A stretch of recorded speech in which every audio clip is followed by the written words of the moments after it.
G'day and welcome to the Business Builder's Journey. Real stories from owners and senior leaders in trades, manufacturing, logistics and B2B industries. I'm Phil Bajura. Let's get into this. Today I'm with Manjula Mishra, Director at Simply Lentils based in Melbourne.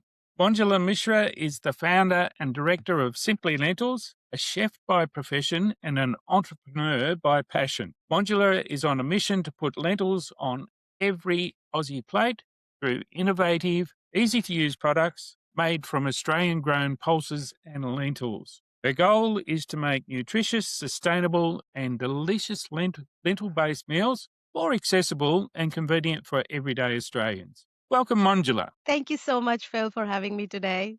Look, our pleasure, and really looking forward to learning about your journey in business and how that's impacted you, how it's impacted the business, and how you see the future folding out as things progress. So I guess the first question is, how did you get into business for yourself in the first place? Yeah, absolutely.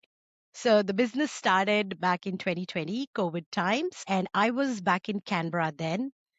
And I was moving towards eating more vegetarian food. And coming from an Indian background, I've grown up eating lentils and pulses like in part of our everyday meals. And lentils are a really good source of plant protein. So when we looked at the Australian supermarket shelves, we could hardly find any products that were quick and easy to prepare. So that's when it came to us. Why not use my cultural background, the recipes that I have grown up eating? And I'm a chef by profession, so using my chef skills. And Australia grows a lot of lentils. That's something that we did not know. So combining my culture, my skills, and Australian lentils, we thought to come up with some easy to use products that are not only giving you the nutrition, but making your life easy as well. Yeah. Fantastic. And so I think you've just described what the problem was that you were solving, is that Yes. there's not much out there available No. or easy to find, which is probably more important. So what was one of the earliest wins that you had that told you that you were really onto something good? Right. So even before we started, we were a part of this program in Canberra, and we were asked to do a survey of 100 people even before we launched the product. So when we interacted with people and we asked a lot of open-ended questions, and the information and the data and the excitement that we got from people kind of confirmed that we are heading in the right direction. And when we launched the product, within 3 months, we were fortunate enough to be interviewed by ABC Radio. Wow. And yes, and the news, our interview went like national, and we started getting orders. Like, it was kind of a viral experience that we had. And that kind of gave us a stamp, a seal of confirmation that yes, we are onto something that is going to stay for long. Fantastic. That's a great story. Let's think about one of the earliest mistakes that you wouldn't repeat again. And then what did you do to change that? The earliest mistakes was trying to enter into all possible sales channel at one time. So we were doing markets. We were doing online. I even started pitching to retailers, and to top that, I even started pitching to hospitality, like cafes and stuff. So I was trying to push in every direction possible. And yeah, going back, I would not do that. I would explore what is the best way, what is the lowest hanging fruit, literally, and then work my way slowly. So if you were to go back and start again, exactly where would you start? So I would start, definitely farmers market has been a great experience because it gives direct customer feedback. The next will be online and build the brand. Build the brand because our product is new, our concept is new. Lentils are not chocolate that everybody loves. It's something that needs a bit of education. So going Yes. back, I would put more time and effort to build the brand, slowly educate about what our product has to offer. And when everybody knows about it, and then we go on the shelves, people will automatically go and grab the product. So building the brand Great. and online, yeah, that's where I would focus. Great advice, Manjula. And Yeah, I think that that's really important is, brand awareness has to be one of the very first initial things that you really develop. So well done. Okay, so let's think about then what was a tough patch on your journey and how did you actually deal with that other than what you've just described? A tough patch for me was relocating to Melbourne. It was good and bad both at the same time. Hmm. So I moved to Melbourne 2 years in 2023, moved back, I would say. Started the business in Canberra, had everything, a bit of established thing going. And then when I moved to Melbourne, it was like building everything from scratch. So that was a very, like, it took me almost a year to go back to where I had already reached in Canberra. Hmm. So I would say it put me back a year, but the learnings that I had gathered from my experience in Canberra, I did not make the same mistakes when I started in Melbourne. Fantastic. Wow. So, where did resilience come into play on that part of the journey then? Well, I'm a resilient person. I have started and restarted my life, my career a few times. So, coming from a different country and moving and then giving up the career that you had and then changing career paths, I have done that a few times. So, this is not my first stint as a business person. Before this, I had a cake business and I was a chef at a very prestigious hotel in Melbourne, the Grand Hyatt. So I have given up my career, rebuilt, and every time I've done that, I have grown. I have gone to the next level. So the fact that there are setbacks in your life does not mean that you're going to go back. You always learn and you move ahead and you do something even better. So that always makes me bounce back every time something goes wrong or. So when you think about that resilience, then what do you call on in either internally or through other people that helps you stay focused on what you're aiming to achieve? Mostly, I call on within myself, reflecting on how my life has progressed, and my husband is my biggest supporter. Hmm. So he's the one who lifts me up whenever I'm down. And the fact that when you enter a business from day one, you know it's not a bed of roses. It is the most difficult of professions, of the jobs anybody can do, having a business, right? Running a business. So knowing that you will be able to sail through, this is just a phase and it's not the end that's going to break everything or put a stop to what you have started to build. So, stopping, looking at my current problem, assessing what my options are, Hmm. and then moving ahead. And yeah, learning from my past mistakes. I have a group of other founders that I reach out as well and seek advice from them as well. And these are the forces that keep me going. Absolutely. So you've got a pretty clear and defined process that you actually follow when things are not looking as rosy as what you were expecting. Yes, and it happens quite often than you would imagine. Absolutely. Well, again, well done for actually identifying that and developing that process that when you find that, maybe things are a little bit up against the wall, that, okay, this is your go to. This is how you reflect. This is how you stay resilient and how you stay on top of things. So well done. Now, Manjula, how many in your team at the present time? So, of course, I'm full time. My husband is part time. He's forced to, he doesn't have a choice. And I have another staff that manages sales and a bit of marketing and does markets as well and events for us. Okay. And as I understand it, in terms of the product, you actually have a third party contractor that packs your product for you. Yes, that was the best thing to happen. Absolutely. So when you think about that, what are some of the rhythms that you have with your current staff, but also your contract packer? What are the rhythms that are important to make sure that communication is happening right across the team? Yeah, communication is the key. And we have seen what happens when you're not able to communicate properly. So with all your third party contractors, it could be anybody, your manufacturer, your supplier, somebody who does your social media. Even when you're not engaged with them actively, I might engage with my contract manufacturer once in 6 months or once in a year, but maintaining that just a conversation, giving them enough time, that is really important. And we have learned it because there was a time where we were on the track. We gave them enough timeline, but we don't know what's going at their end. Things can go wrong at their end as well. So communicating and knowing timelines is very crucial. Mm. So even when you're not having a production run going on or something actively, just dropping an email and checking how things are and what could be the possibility, how we can scale up, what is the capacity, visiting them, having a face-to-face conversation.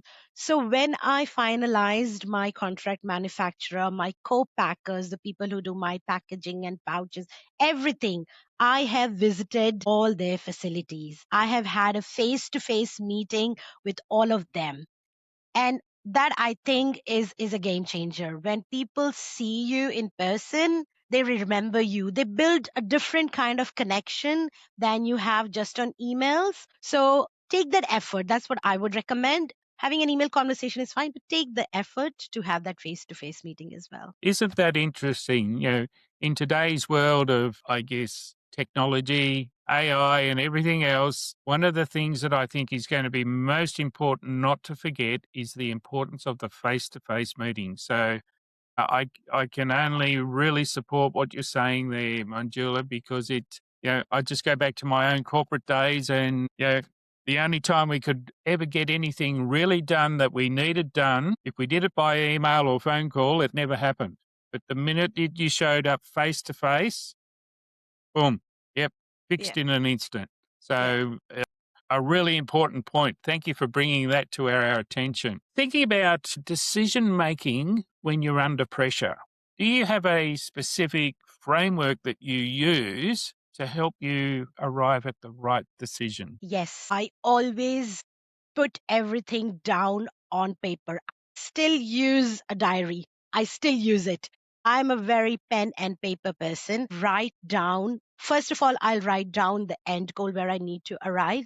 And then I put Mm-hmm. the steps that need to be taken. And then each step is divided into sub steps. So that is the process, I would say. In terms of decision making, I map out all the possible options, and then I actually do the SWOT analysis. I do the pros and cons. It may sound very theoretical to a lot of people, but I do follow certain by the books things even till date.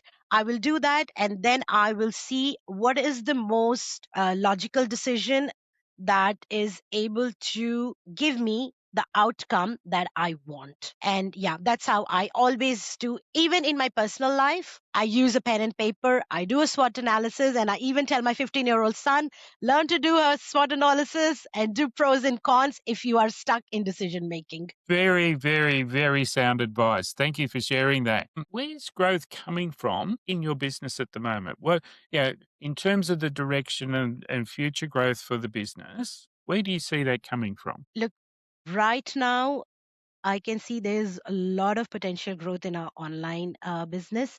And like I mentioned before, I spent like 2 years early on trying to spread myself thin. And once I realized that we are building brand awareness through direct face to face events and markets and Hmm. utilizing that to build our online presence. So currently, a lot of growth is coming from our website, our online presence. Okay. Yeah. Fantastic. Just thinking about this, sometimes we see opportunities present themselves. At what point do you actually say no? No, that's not going to be a good thing for us to do. Have you come across that yet? And at what point, how do you draw the line on, sorry, no, we can't do that? Yeah, I'm glad you asked this question because I have drawn a lot of lines this year. So last year was crazy for us. We did every event possible in Melbourne, and that included the Melbourne Royal Show. Hmm. And Every event turned out fantastic. So much exposure. People loved our product. And the Melbourne Royal Show was like unreal. It was so amazing. So I went on, and the moment they released the forms for next year, I was like, boom, I'm definitely doing that. But then there were certain things that changed early this year. My health, and we had a bit of, a travel and a lot of things. And then I changed my plans this year. And after assessing, I realized that it's a huge show. It needs a lot of effort planning. And kid you not, I had a sales training done for that Melbourne Royal Show. I had 7 people working on rosters for the Hmm. entire show, because for our products, we need cooking, sampling. It's just not one person standing at the stand and just offering products out of a packet. So there's a lot of human labor. It's Hmm. intensive work required. That's when I decided that this year I'm not going to do a lot of events. They are expensive. It's good Hmm. for a marketing budget when you want to invest and spread the word out, but it's not a good source of income.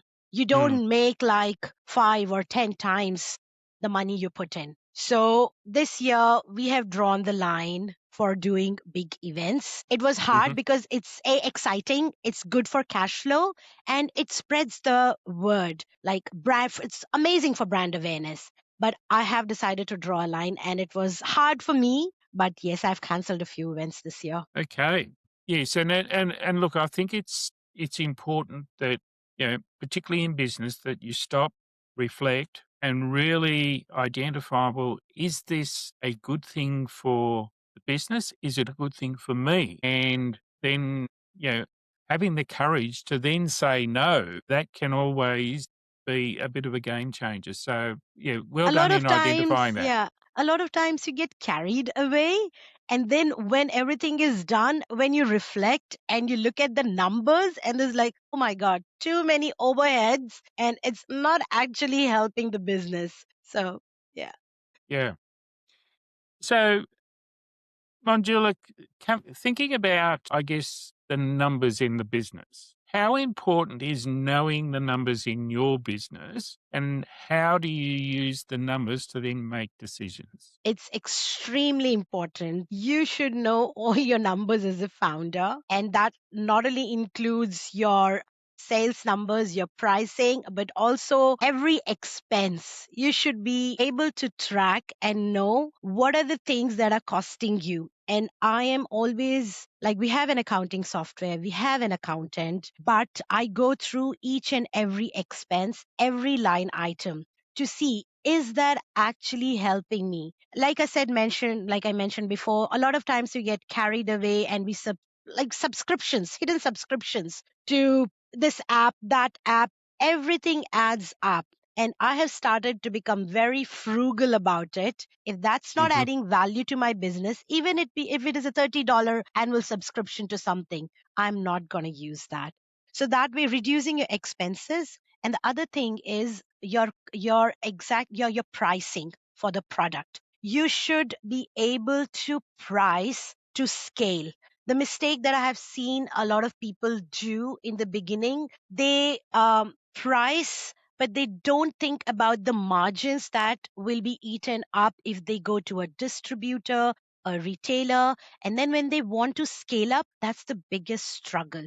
You don't get a lot of profit, or your own margin, you have to compromise from your own margin. So numbers in terms of pricing, that is extremely important. And then the expenses, that's a big one. Yep. Yep. Yeah. And then from an operational point of view, then what numbers are important? Do you measure things like DIFOT, delivery in full on time, customer complaints? Yes, we So what operational KPIs do you track that are important to you? see, of course, the revenue, the sales, because that's the fuel to run the business. We have to hit our certain sales targets in order to have the cash flow. Then DIFOT, yes, we don't have a lot of retailers, but with our distributor, we maintain that. And the retailers that we deliver directly to, yes, we have, with even our online, we have a delivery due date. So we manage that as well, and we look after that. And in terms of the other figures that we say, like any customer email that arrives, we need to action on it within 48 hours. So Wow. Yep. it could be a complaint, it could be a request or anything. That's what we aim for. So Yes. yeah. Okay. Thank you for sharing that, because I think it's important that, you know, business owners really do know their numbers. And it's not only just the financial type of numbers, it's also the operational numbers that are important and drive the business. Manjula, if you could rewind the last 3 years, what would you do differently and what would you do sooner? What would I do differently? Exactly what I mentioned before. Try to focus on one sales channel and build through that and not try to spread myself too thin. Hmm. And what would I do sooner? That probably I would say, I think right now, everything that has happened, which I may call has not happened as a plan, but I have learned something. So everything has fallen into place. Actually, I would answer one question, which I would what I would not do sooner rather than sooner. Actually, I've Okay. done something sooner. So I would say what I would not do sooner. Fair enough. Yep. So as any other food brand, everybody has this dream of, ranging into the big retailers, the Coles and the Woolies. And we had that ambition as well. And we jumped into it a little bit early on. And it takes a lot of quiet energy, and you have to prepare your foundation and meet their requirements. We went through the range review. They loved the product and everything, but we were not taken on board for one simple reason, that we were not ready. The product was not, it was a new concept. So the category manager did not have the confidence to range us because they were not sure that if it would sell. Hmm. So I would say to anybody not to rush into things that they are not prepared for. So, to Hmm. answer your question, instead of Yeah. rushing into retail sooner, I would have held myself. So, yes, Yeah, yeah, yeah. and made sure that you had everything in place and that you were ready and prepared Yes, for what may come. And yeah. But we actually got a very good opportunity as well. Soon after that, we got a trial opportunity. So we were there in Woolies for a short period of time as a trial through this program that we did. And we got amazing insights. Just we were ranged in like 6, 7 stores. And we were there for around 8 to 9 months. So we learned everything that goes into being a supplier to a major retailer, and having those takeaways. Now I know what needs to be done once I go there next. having a trial is a very, very sound way of learning something that you don't know what you don't know about. So, Exactly. yeah, yeah, great, great advice there. What's something that you actually learned about yourself on this journey that you've been on? It's been very transformative. So, like I said, this is not my first business, but after I did my first business, I was like, nah, never doing business again. It's too much and physically tasking as well. So, I have grown in a lot of different ways, but the things that stands out for me is the spirit of not giving up. I can tell you, trust me, every month there are days that I am like ready to close the business, I'm done, but then I always think of my north star, where I want to be, what I want to achieve, and that keeps me going. So as a person, I have involved at having that spirit of being able to fulfill and just pushing through, showing up every day. That's been the Yes. biggest thing. Yeah, very, very sound advice there. Yeah, and I think what you've just identified with there, Manjula, is what a principle that I apply a lot is never change the goal, change the plan, but never change the goal. And if something's not working the way that you expect it to, change the plan, but don't change the goal. Goal, So, yes. well done. Thank you. All right. So just in finishing up then, what does the future look like for you personally? And what do you see as being the major challenges for your industry moving forward? Personally, for me, my future looks like being able to bring the business to a certain level. And I hope in 5 years that I have a team that runs it and I'm able to focus on other things that I want to do. And there's Hmm. lots on the list. So I'm that's sure there my. is. And for the industry, look, yes, we focus on one ingredient, lentils, but what we're actually selling is convenience. And other thing that is high protein. So these two things are not going to go away anywhere with the lifestyle we all are living and the focus on protein. Both these categories are going to grow many folds. So I think Mm, we are in the right category at the right time. We just need to tell our story, our branding in a way that resonates more with Australians, yes. because this is an ingredient that Australians are not very familiar in consuming Mm, on day-to-day basis. But the category, the convenience category, the protein category is growing by leaps and bounds. yes. So yeah, And I guess taking that into account then, when we think about lentils, we think about, maybe quite bland flavors. Given your background as a chef, how can you actually turn that around to be something that's, oh, wow, that's nice and tasty? that's exactly what we have done. So we have included spices for the flavors. Hmm. And there's no artificial ingredients in our products. The recipes are very traditional Indian recipes, and the spices not only add that oomph of flavor, but they're also good for your overall health, gut health, digestion. So yes, we have seen canned lentils and bag of lentils that goes in the bolognese to bulk it up or as a soup, but what we offer is lentils that are crunchy. Who would know that lentils could pack a crunch, Wow. right? So we are offering the same ingredient in very different formats. Something Mm. that Australians are not familiar, but we have seen a very very positive response. They are willing to accept it. The taste, the texture, and the concept, everything has been very well appreciated. Thank you so much, Manjula. So tell us, where can people find you? Is it a website? Are you on LinkedIn? Where's the best place for people to find you and get in contact with you? Yeah, so I think the easiest way to connect with me is LinkedIn. I'm also on my Instagram and TikTok and Facebook. But Hmm. for any professional connection, I would prefer LinkedIn, or you can email.